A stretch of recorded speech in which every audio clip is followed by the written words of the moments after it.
There is a specific kind of footballing hell reserved for the Super Eagles. It's not playing against world-class talent, and it's not the pressure of a final.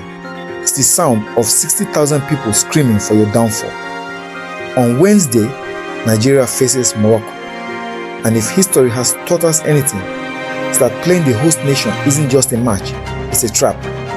In the modern football ecosystem, we talk about aura, we talk about momentum. But when Nigeria steps onto the pitch against the host nation, they aren't just playing 11 men, they are playing the referees, the grass, and the very air in the stadium. We've seen this story before, 10 times to be exact. And the ending is usually a heartbreak that the media forgets by the next morning. Go back to 1990, Algeria. Nigeria didn't just lose, they lost twice, once in the groups and once in the final. One goal from Sheriff Ojani was all it took to bury a generation. This is the Rafinha effect. Nigeria can be brilliant, they can be efficient, but against a host, brilliance is often ignored by the machinery of hype that carries the home team to the trophy. Now, it's not always a tragedy. In 1992, we silenced Senegal. In 2002, Yakubu Ayegbeni did the unthinkable.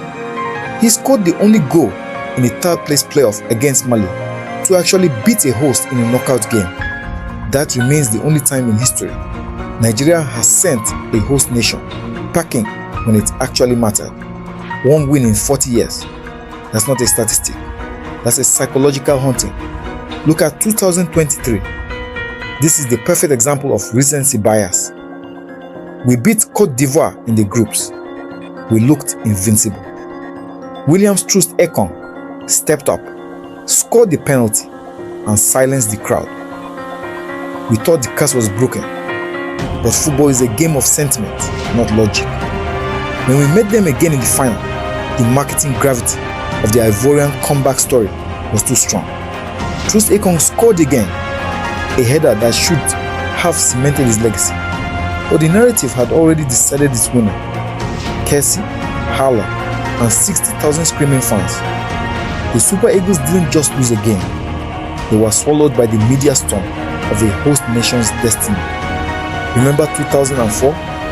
Tunisia, the semi-finals, 1-1. It was a game of fine margins, the kind of match where one mistake becomes a decade-long regret. We lost on penalties. Or 2008, when Ghana ended our streak of 4 consecutive semi-finals.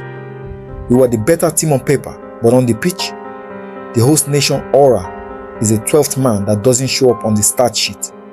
So here we are again, Morocco.